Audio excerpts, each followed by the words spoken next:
عندنا بريوات بالدجاج كيجيو زوينين بزاف. نبداو بالطريقة، كنديرو الزبدة، كنديرو لاصوص بيشاميل هي الأولى، كنديرو الزبدة والطحين والحليب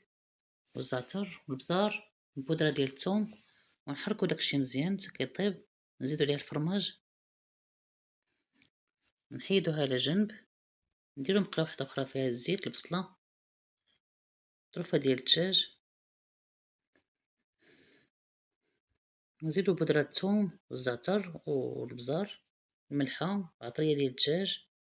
نحركو داكشي مزيان حتى يطيب، نزيدوها فوق في لاصوص بيشاميل،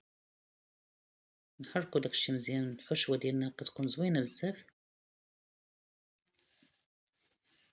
كنقطعو الورقة وندهنوها بالزيت ونعمرو البريوات على هاد الشكل،